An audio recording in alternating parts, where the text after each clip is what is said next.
Hello and welcome to another edition of The Nation. I'm Jared Ratnam, and today at The Nation we take a look at a great man, his life and what he's done for the country. We're talking about the late Datuk Gunalan. He's done so much for badminton in this country, and we're going to come back and talk to his only child, his son Roshan. He's joining us in the studio. We'll come back with that shortly. In the meantime, let's take a look at this video.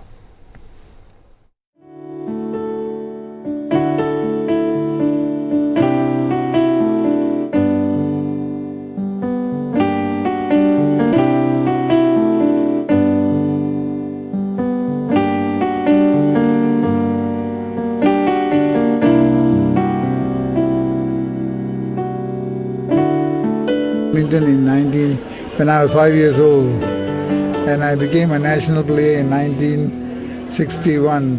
But I Form 6, and I was in Form 6, 1963. Sorry, I left to go to England, and I became an England international, and I beat Datuk for the first time after 5 years. And when I beat Datuk, they called me Punch, and the name stuck to me until today.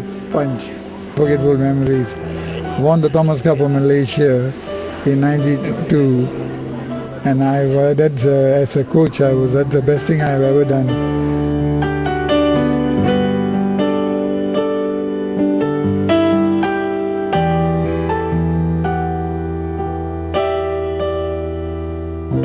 As a player, I've also won a singles and doubles in the men's singles, men's doubles, in the Asian Games, Commonwealth Games, and the SEA Games. All three games we were participating at that time. That time no Olympics. And the most important thing I have achieved as an administrator of the BM is because I was chosen as a baton carrier from the Queen.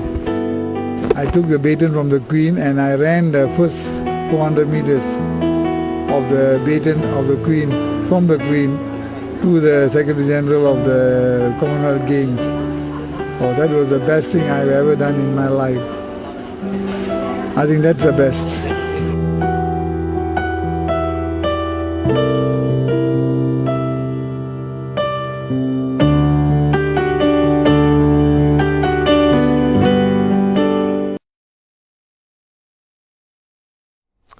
Like the video said, he'll always remain in our hearts. He celebrates his birthday today. If he were alive, he'd be 71 today, if I'm not mistaken.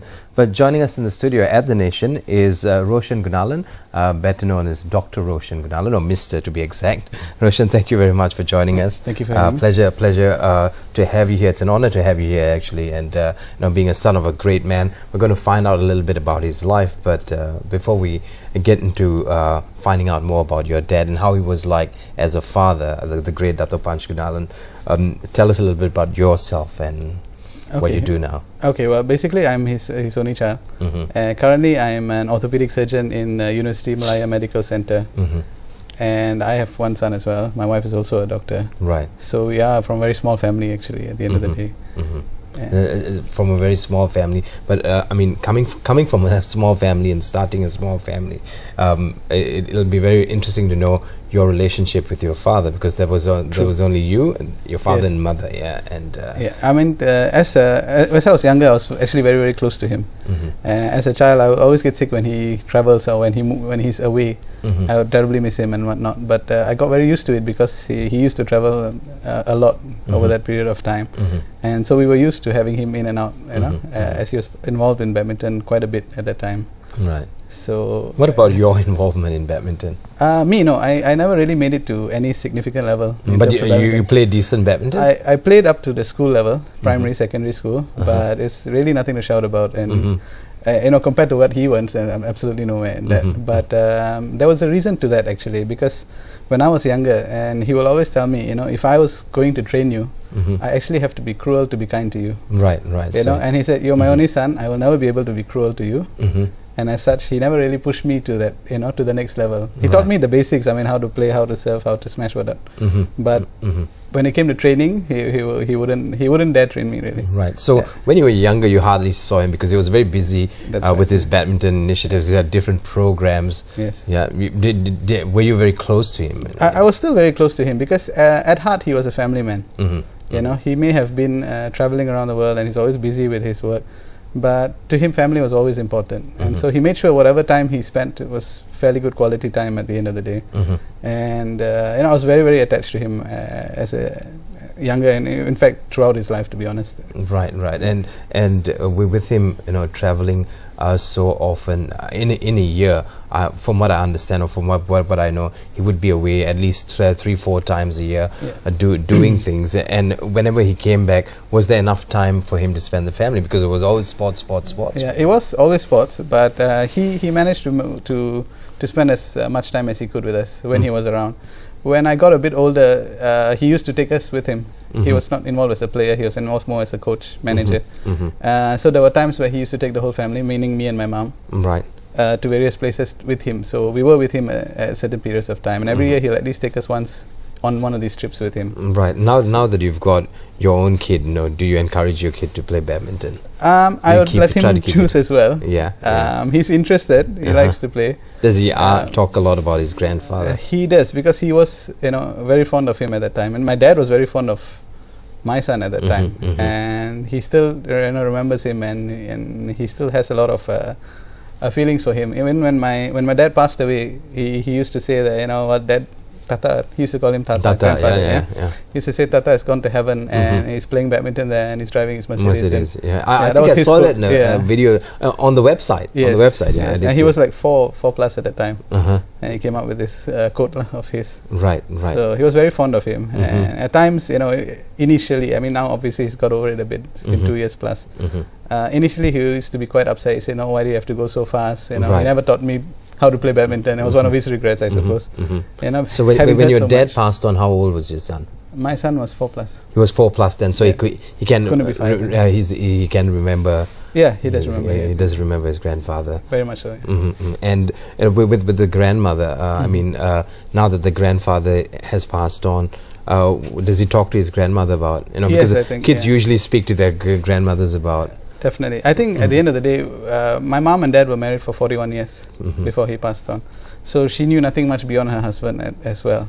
And now, you know, when he's suddenly gone, I think the grandson is a big relief for her, and it gets her through the day. So they do talk about, you know, grandfather, what he's done, what he's achieved before, and she keeps showing him his old photos and videos and whatnot. So he's well, you know, informed of what his grandfather used to be at that time. Right. And you know, with your dad's passing, it's been 2 years. What's it been like for you? It's been different. I mean, we do miss him, obviously, as the person that he was. He was always the life of most of the parties. You had a lot of parties. Not really, but whenever there was, he was the life of it. And when you say he was the life of it, what do you mean? He enjoyed having people around. Like his passion was always to laugh out loud. You know, he's always very distinctive sort of a laughter he used to have, and if you hear that, you know he's around. And he used to love having people over to the house. He used to have Deepavali parties every year. He called, you know, as many people as he could, and you know, he loved to have a good time with people, and that's the type of person he was. And with these parties he had, I'm sure most of the people that I mean came for these parties or attended these parties were people from the badminton fraternity. Almost all of them were from the badminton fraternity, and from the local, you know, whoever was in charge of that at that period of time. As he progressed further, international people were involved as well. You know, so we used to have a good mix of a crowd. Right.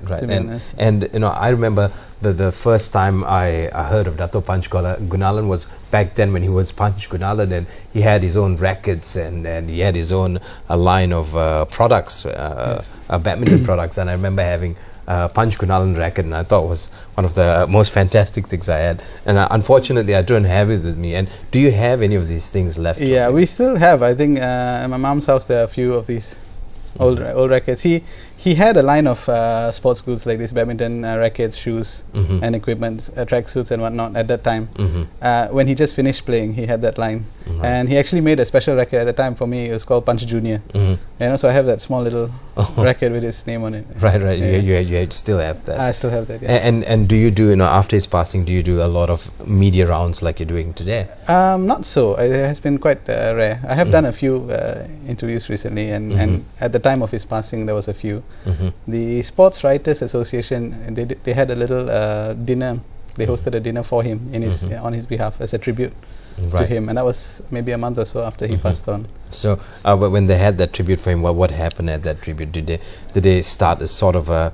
I don't know. They usually start a small museum or small exhibition with regards to Datuk Panch. No, they actually just had a big slideshow. A slideshow, and then they called a lot of people from his past, whether it be the people who trained with him, the people who worked with him, previous sportsmen, M. Jagadisan, James Selvaraj, Siak Okchi, National Sports Council people, each of them giving a speech or just the recount of what he was like as a person and what they remember him for.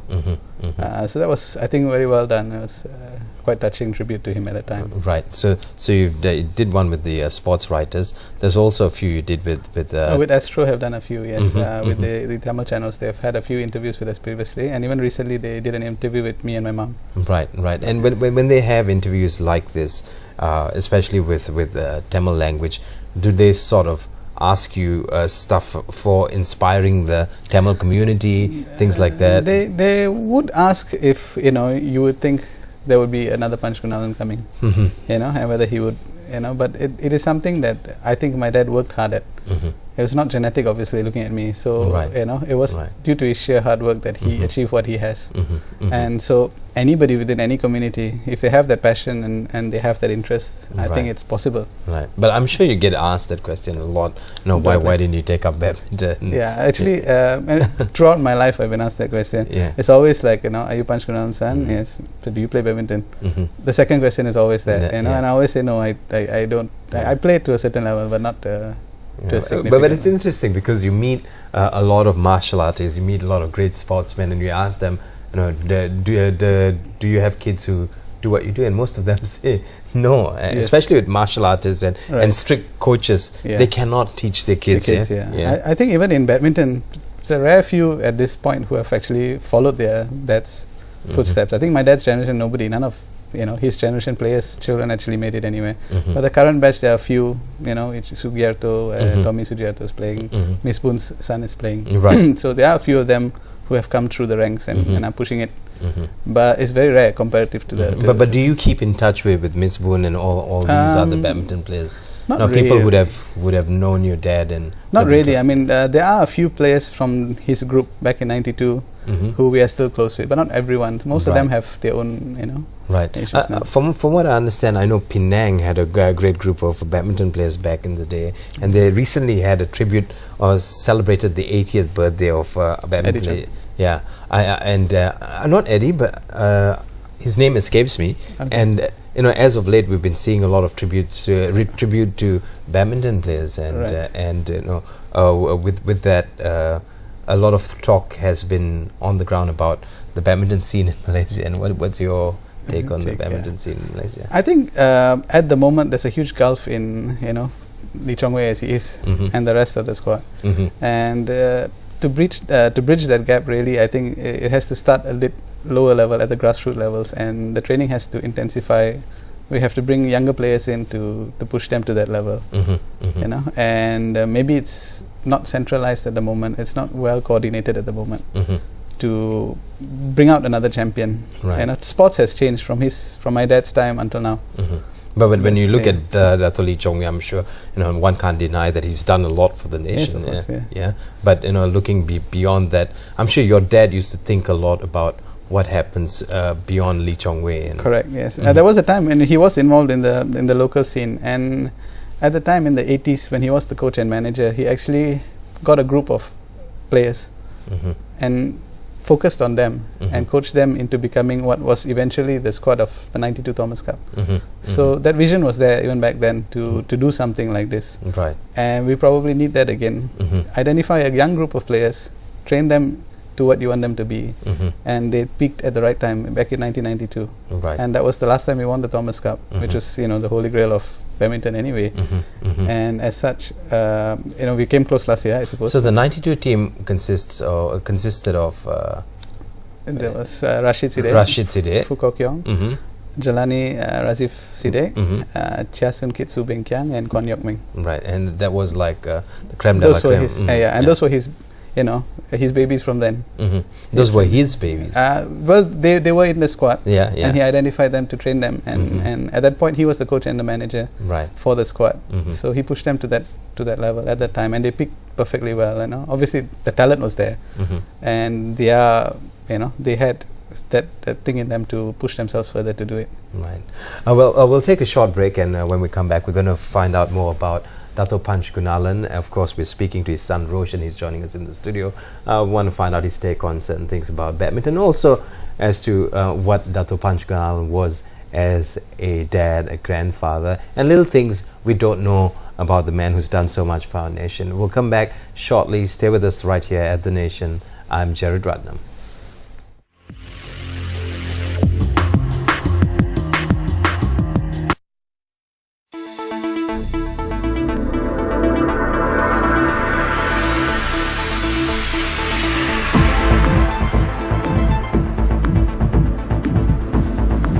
Current issues, latest headlines, illuminating visuals, everything right and now on Bernama News.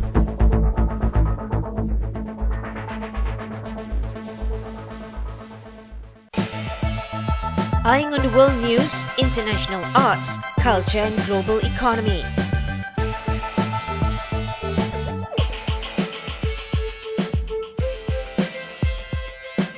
Get insights on some of the most important events and happenings across the continent with Global Today, 10:30 a.m. from Monday to Friday.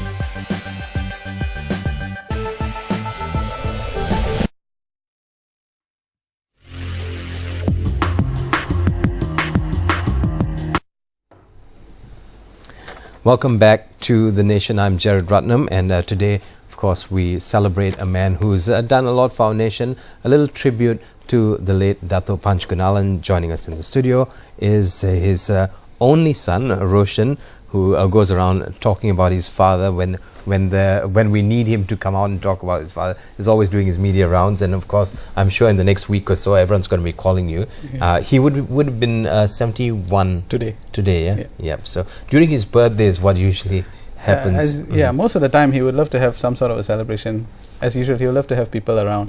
So I remember the last birthday he had, which was 2 years ago. Right. And we just had a small family sort of a gathering for him and whatnot. And we didn't realize then that would be the last time we celebrated his birthday. But it's usually something or other, either a dinner or a small party. And he liked to keep it within the family when it comes to birthdays. You know, it's never extravagant in any way. I mean, with your father, I think the thing people remember the most was his on-court rivalry with Rudy Hartono, like how Dato' Lee Chong Wei and Lin Dan have an ongoing thing. You know, it's a love-hate relationship. Correct. Outside of badminton, they're great friends.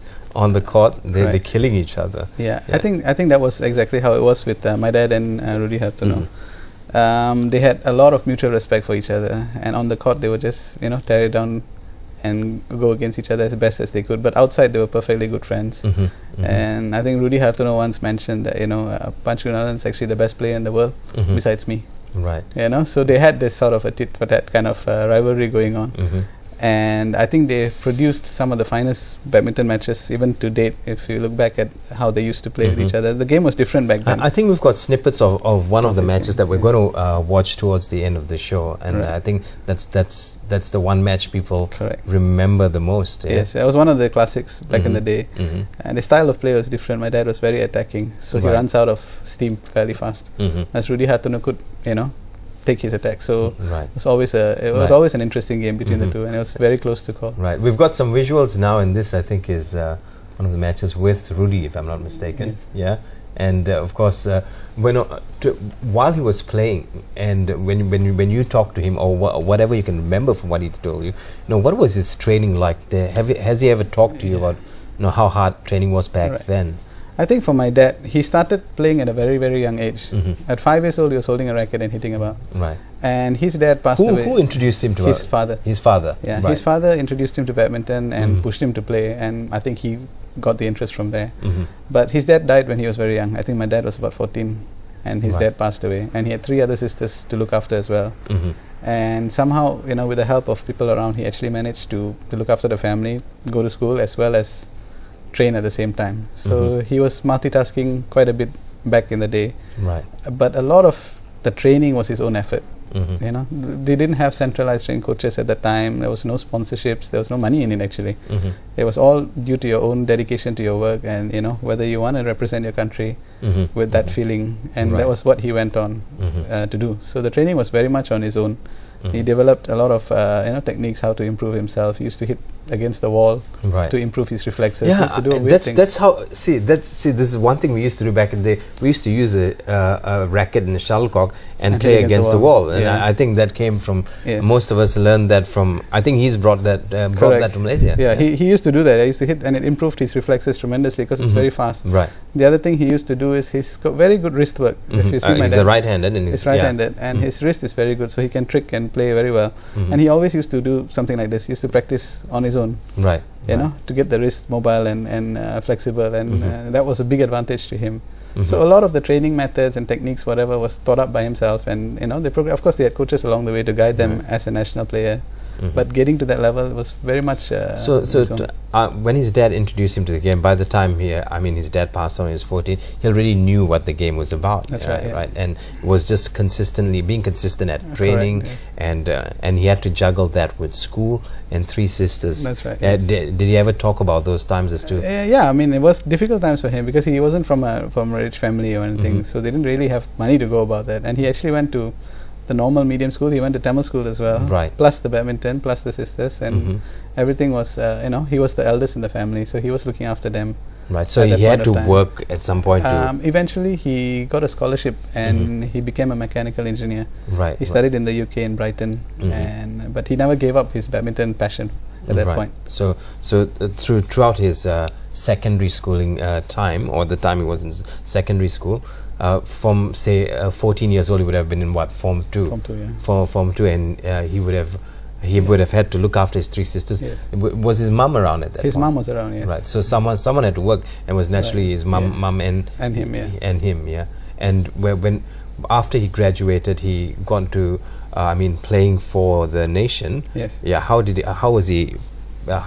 go to the team, or how was he handpicked for the team? I'm not so sure about that because I was not born at the time. But all I heard is once he came back, he impressed everyone in a local tournament.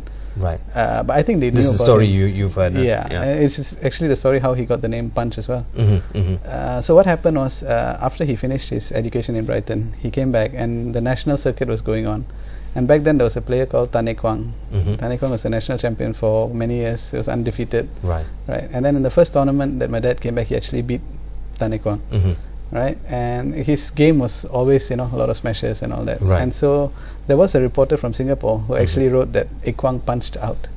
Right? That was the headline. And Ekwang punched out. And that very night, the reporter passed away.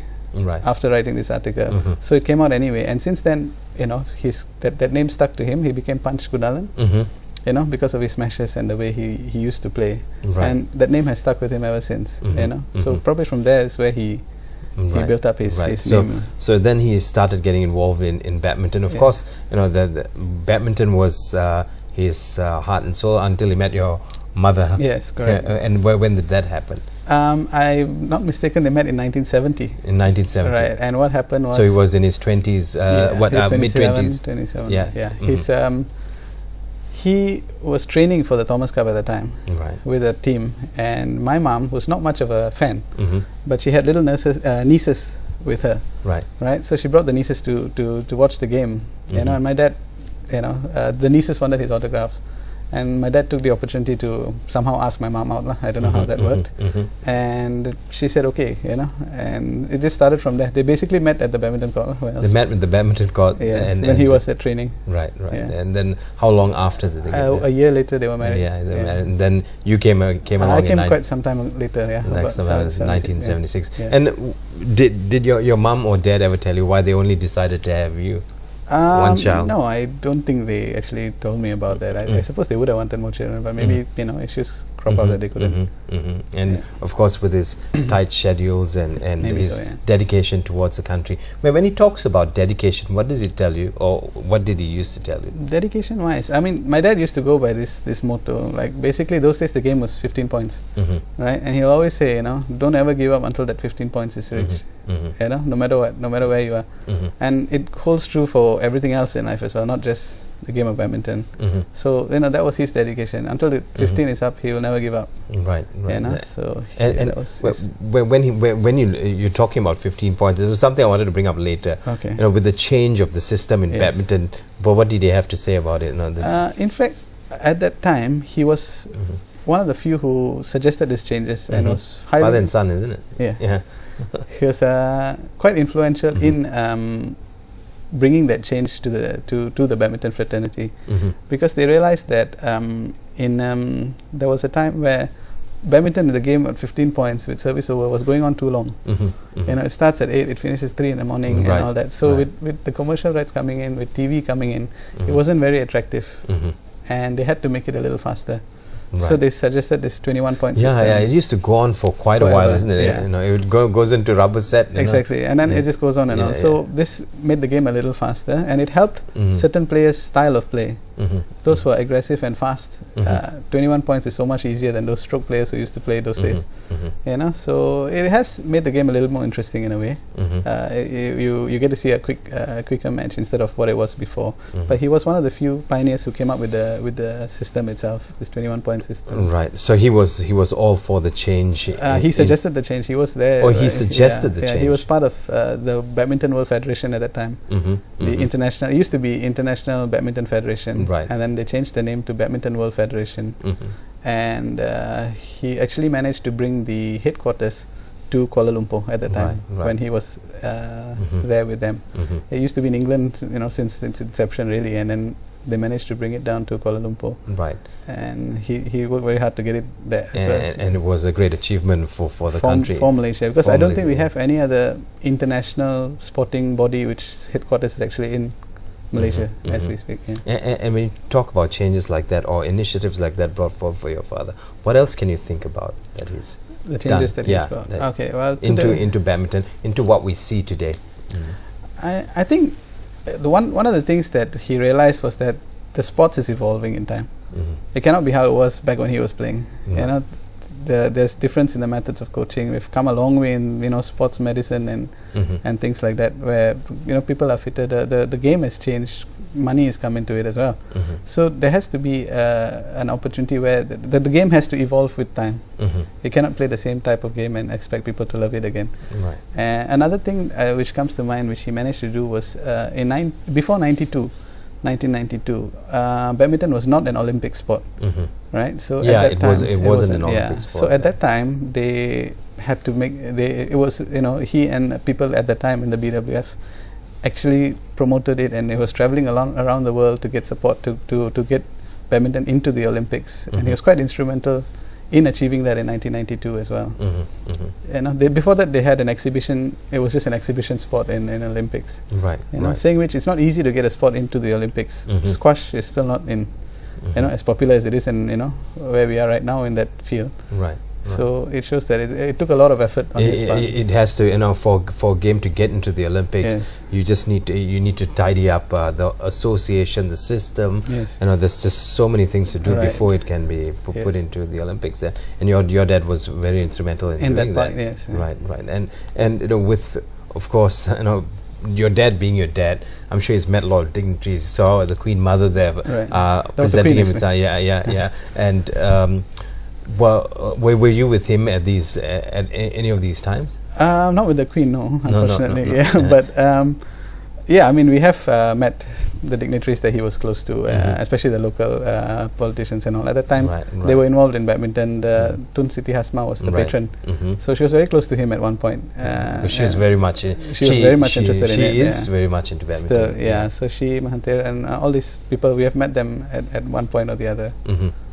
And bringing badminton to the Indian community, I'm sure you hear a lot about that. But the question is, should it be just, you know, promoted amongst the Indian community, or should it be promoted for all Malaysians. And I'm sure your dad would have wanted badminton for all Malaysians, isn't it? I think if with regards to what my dad would, he wouldn't look at it in that way. You know, his passion was really to train people to improve the sport, to bring it up to a certain level. So it wouldn't matter which community they came from. And I think if another Malaysian were to come up and achieve something, as Datuk Lee Chong Wei has, or we are waiting for that to happen. Right. But I'm sure you asked this question when you go for interviews. Like you said, Tamil Station interviewed your dad and talked about badminton in the Indian community. Correct, and I'm sure your dad would have wanted badminton to be promoted to all Malaysians, like what he did in '92. Correct. Yes. Yeah, I think that would have been the core of what he would have rather have done. You know, it's when the talent is there, when the passion is there, when the interest is there. I think it doesn't matter which community they came from. You know, if they are good enough and they have that will to succeed, push them and train them to become someone, and they will. You know, if you're community based, you may not get the results that we actually desire at the end of the day. Right. Well, we'll take another short break, and we'll come back in a short while and find out more about the late Datuk Panch Gunalan. Today is his birthday, and we're doing a little tribute for him right here on Bernama TV at The Nation, of course. We're speaking to Roshan Gunalan, Mr. Roshan Gunalan, and Dr. Roshan Gunalan. We'll come back with more shortly. Stay with us.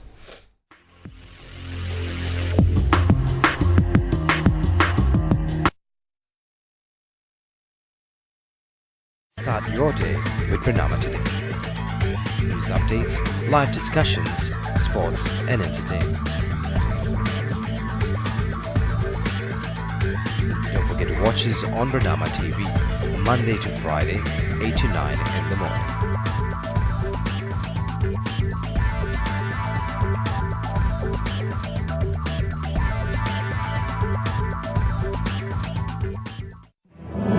Offering the latest stories and economic reports from local and foreign fronts.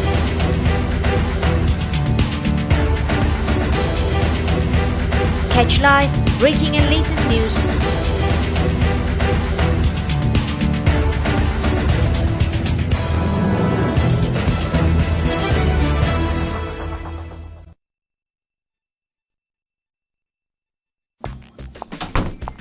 Bos, kita kena hantar wang tak tuntut ke Jabatan Akauntan Negara. Ini borangnya, bos. Berapa banyak kita akan serahkan tahun ni? Ini ceknya, bos. Oh ya, juradi pun ada dengan kita supaya buat serahan sebelum 31 Mac setiap tahun. Pihak-pihak yang perlu membuat serahan wang adalah syarikat-syarikat, pertubuhan dan koperasi, badan berkanun dan firma. Serahan perlu dibuat sebelum 31 Mac.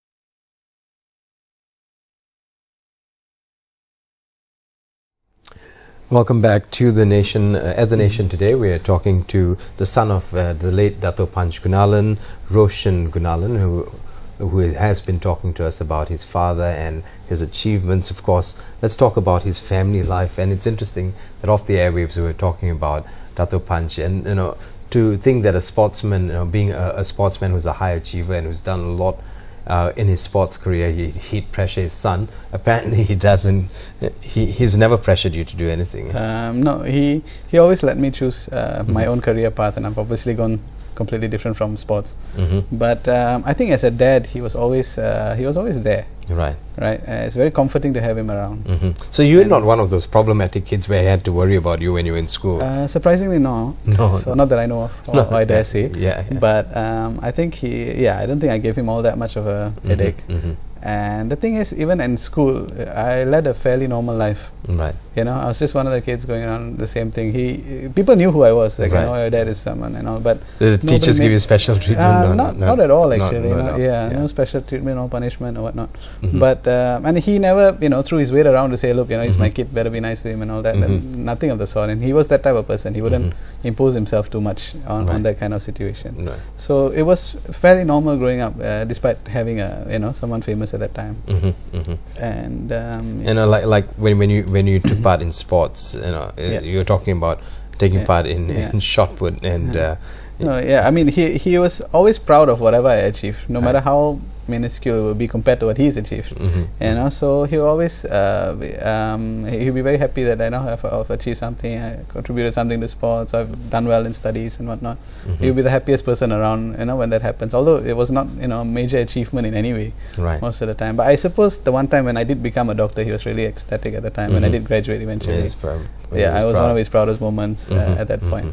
And when you left to do medicine, of course you're not at home anymore. You're out there studying. Do you used to keep in touch with your dad very often? Yeah, very much so. It wasn't as connected as we are right now. I mean, these days it's easier to connect when you're overseas. But he used to come over. I used to study in Ireland, in Dublin. And he used to come over with my mom and all that. And he was very different. He would say, okay, I'm here. Let's take your friends out and let's go have a makan. Let's go for a drink. So he always want to be part of whoever I'm around with. So my friends were very comfortable with him being. It's not like someone's dad here, we better behave and sit quietly. Oh, his dad's here. Yeah, it was nothing like that. He was like one of them, and the life of the party there, and it was very comforting that he managed to do that with a different level of people compared to what he's used to at that point. And he would love doing that. He would love coming to Ireland and sitting around there. And when he started to when his health started to go down, when did you start noticing that? Right. Okay. He generally retired from most active badminton work back in 2008, and since then he has, I think he'd been working all his life, and when he suddenly stopped doing it, your health starts to fall apart as well. But he was okay until the year 2012, where he developed this disease. But I understand he used to play. I mean, play badminton even in the later stage. Just for fun. Yeah. But he was not very steady towards the very end, actually. And he developed this disease in 2012. Right. And within 6 months, it progressed fairly rapidly.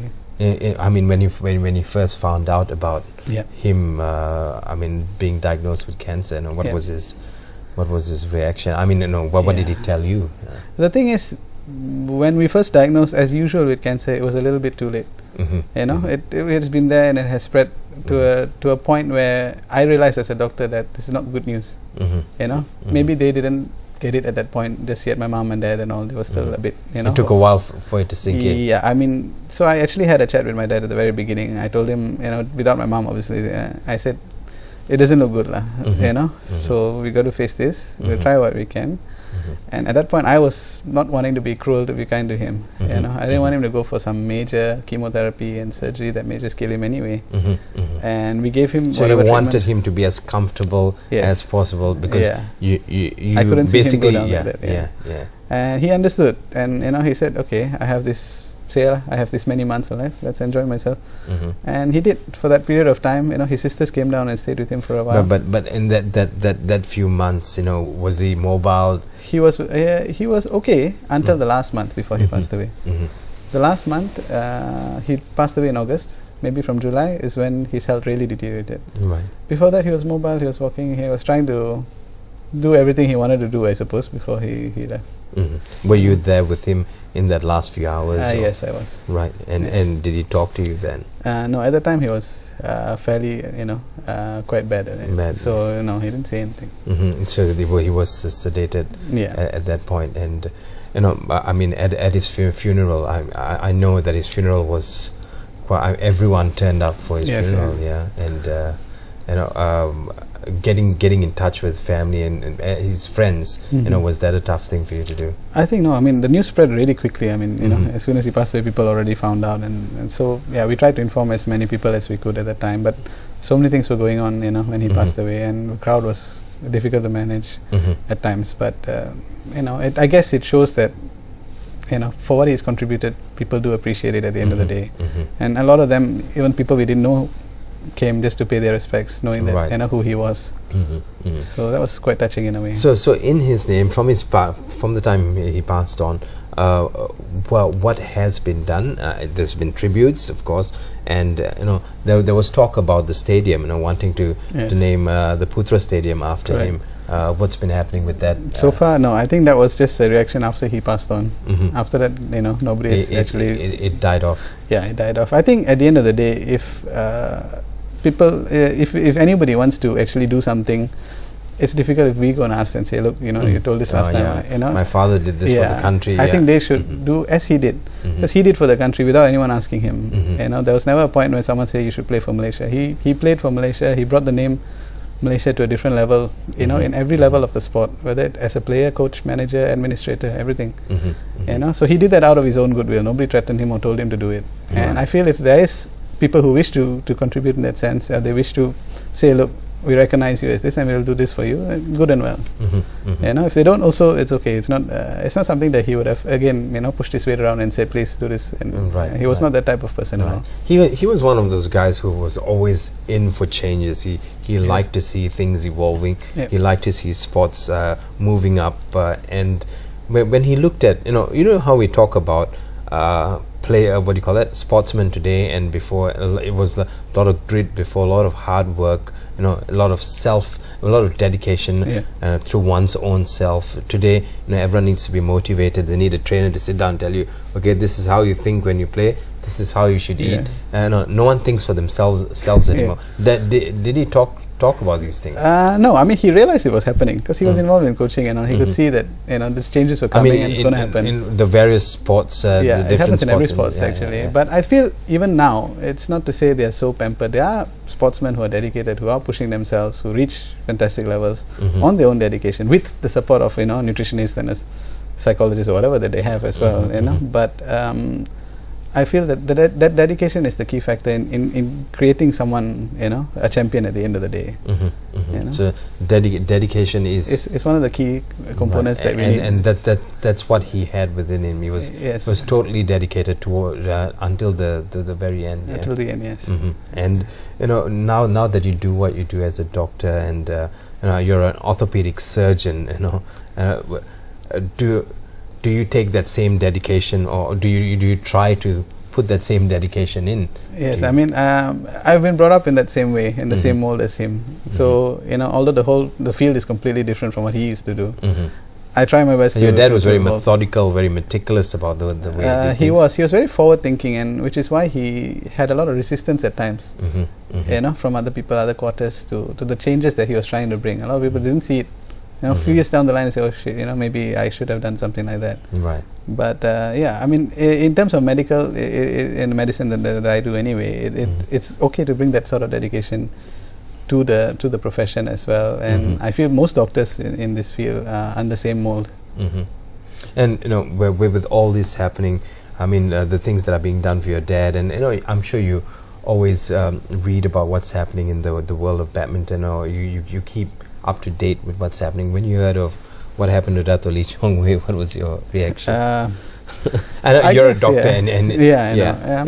I think it's a little unfortunate from what I feel. I think he wasn't advised correctly. I'm assuming that whatever he was given could cause this problem. Saying which, being such an experienced player at that level, I feel he should have known a little better as well. So it's a two-way thing. Right. You can't just blame one person for it. And I feel, hopefully they don't, push through with a longer ban. So you feel that, I mean, being a professional player, you should have known. At this day and age, at this level that he's playing in, I think it's worth knowing what the doctors are doing to you. You cannot trust someone say, yeah, just give me this and I will help. Obviously, it was done for his rehabilitation, for his recovery. It wasn't in any way to enhance his performance. I would say, being the concept of drugs in sports, but still, it would be a two-way thing. I feel. Right. We're looking at more photos again. We just saw a photo with Tun Abdul Razak, if I'm not mistaken, and your dad. And can you explain to us a little bit about these photos? Have you seen these photos? Yeah, I've seen, but I'm not so sure some of the people. So these are photos with all his badminton colleagues, and this is how do you have all these photos that you we keep do, of yes. your father? My mom has a huge collection. I have a bit of it as well. Yeah. You know, at some stage they're going to call you and say, hey, we want to start a museum of some sort for your dad. And yeah, that would be nice, because we have, but what we also have is all his trophies. Yeah. You know, back then, if you win a tournament, you don't get any money. You just get a trophy. A trophy, yeah. The trophy was so a big now thing. looking back, it's fairly valuable thing to have compared to the money itself. So we have a whole cabinet full of his. A whole cabinet full or whole room No, full? it's a cabinet full, because half of them I think he also misplaced during his time. Right. So he had a lot of medals and trophies still around. Yeah. So you need to. I mean, to keep this. I know a little bit about trophies, and to keep trophies in good condition, you need to polish them now and again. So do you have that task of? No, thankfully my mom looks after that side of things. She looks after that side of things. So with regards to your dad's PR and that ongoing PR exercise, or the things that people are doing, do you do any archiving on your own? Unfortunately, no. I'm not very good and as systematic as that to do that. I mean, we have a collection of his his life as it is, his legacy as it is. So that's as best as I have, actually. Right. I haven't looked into pushing it to the next level. What about books about your dad? No, actually, they haven't had many. Books on that. Were you approached by any biographers to? No, actually, I haven't been. Yeah. So we're all waiting for. Yeah, it would be an interesting read, because he had quite an exciting life up and down. Well, we'll take another short break and we'll come back and wrap this up. Of course, it's Datuk Panch Gunalan's birthday, and we have his son Roshan right here in the studio with us. You're joining us at The Nation on Bernama TV. Stay with us.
Amalkan nilai-nilai murni. Ia boleh membawa manfaat dan menjadi teladan untuk semua. Ingat, ada yang melihat. Semarakkan nilai-nilai murni setiap masa.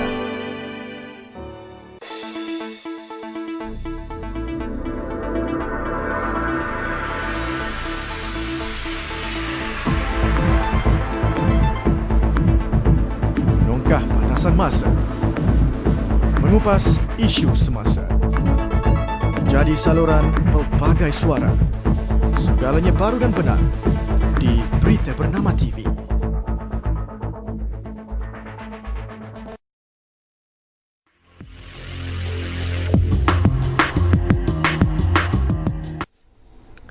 Welcome back to The Nation. We're celebrating Datuk Panch Gunalan's birthday, the late Datuk Panch Gunalan's birthday, and joining me at The Nation is Roshan Gunalan. Well, we were talking about him and the things he's done, the person he is. Of course, he's quite an extrovert, by the way.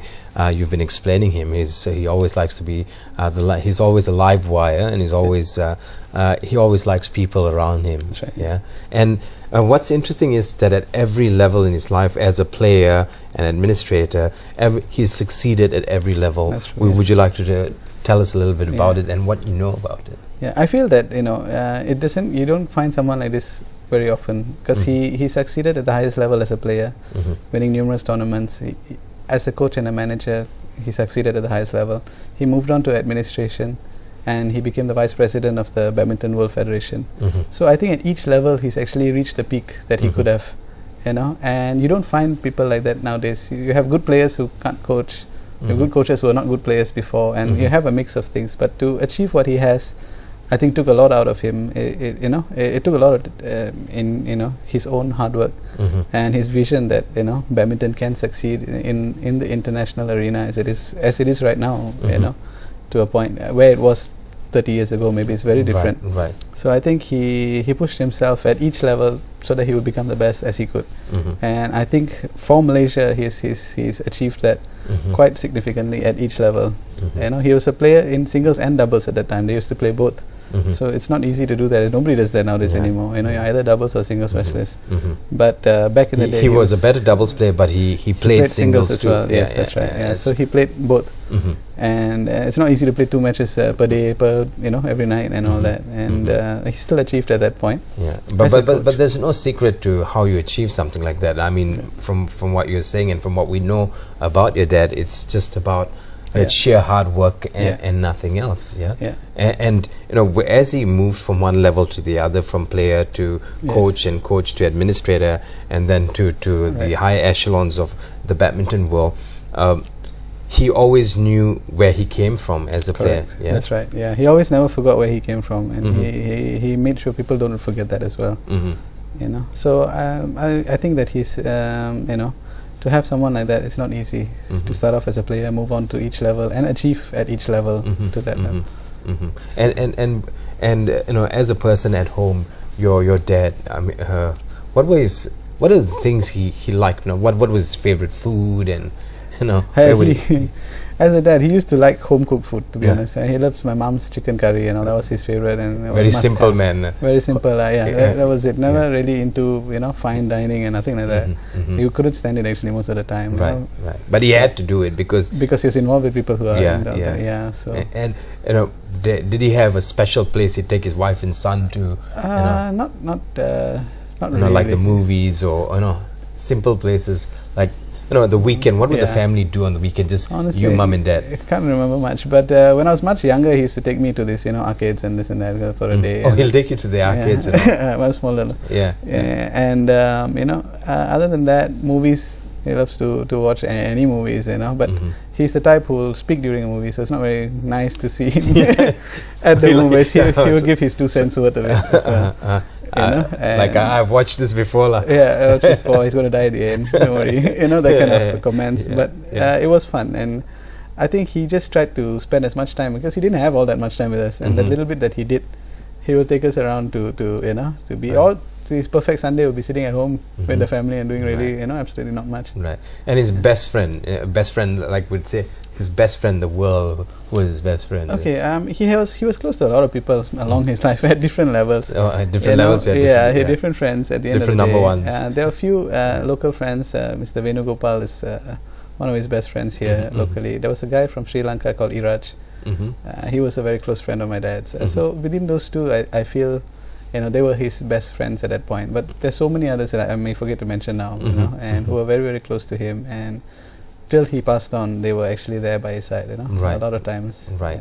And I'm sure from back in the day, he had fans and supporters who followed him along the way. Do you remember any of them? I don't really remember them, but I have people who tell me now, I used to be a big fan of your dad, and even my son's school teacher now, the other day met me and she said, "Oh my God, I didn't realize Panch Gunalan's grandson is in my class." So he's remembered to an extent, and I think they appreciate what he has done over the years, in terms of his contribution in his way to his sport. So with all this now, moving forward, with you have your own family, and badminton. I can see that badminton, although it's still part of your soul, you don't keep in touch much with it. Is that because you miss your dad, or you want to take that? Yeah, it could be in a way. To say that going back there will remind you of things, and you start missing him a little bit more. I think that can be a reason for it. But we're still close to those few people who I mentioned, and those who were close to him at that time. But we're not involved directly with the whole current badminton setup and fraternity as it is. But and if you do have a message for Malaysia, people who've known your father, he's a household name. What would be your message beyond his 71st birthday? I think at the end of the day, his vision was to improve the sport and to improve Malaysia in the sport. And you know, it would be nice to see someone come up in his mold and do what he did and achieve in every level. Right. You know, as a coach, as a player, as an administrator, if we had someone like that coming up, I think, you know, it will bring the nation forward. And that is something that he would have loved to see, you know, had he been around. And that would have been his dream, to see someone, you know, bring the sport to the next level.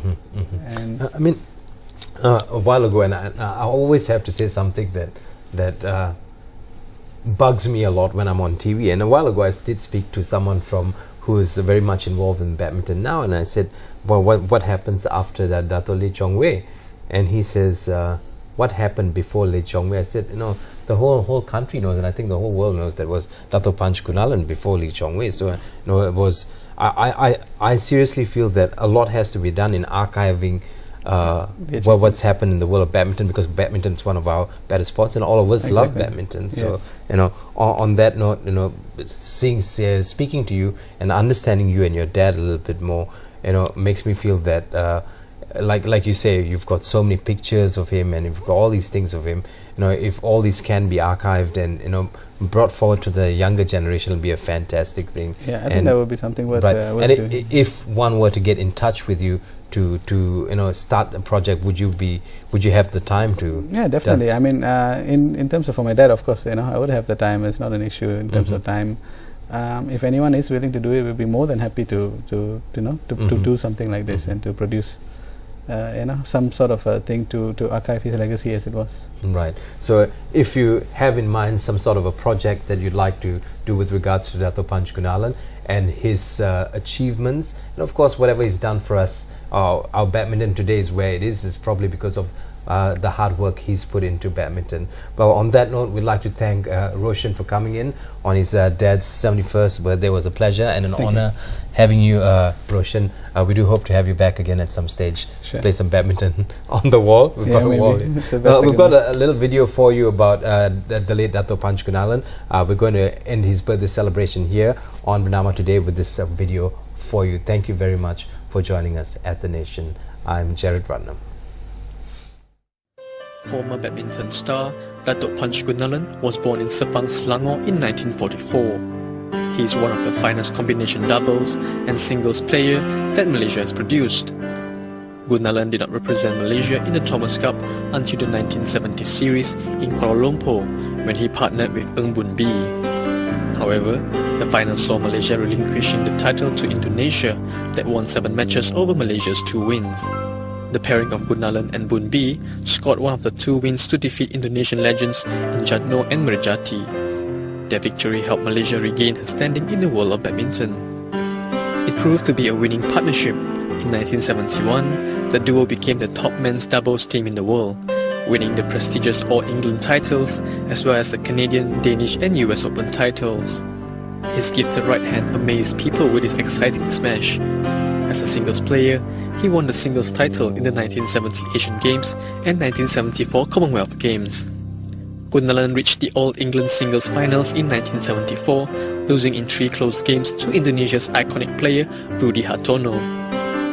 Initially referred to as P. Gunalan, it was during the 1974 Asian Games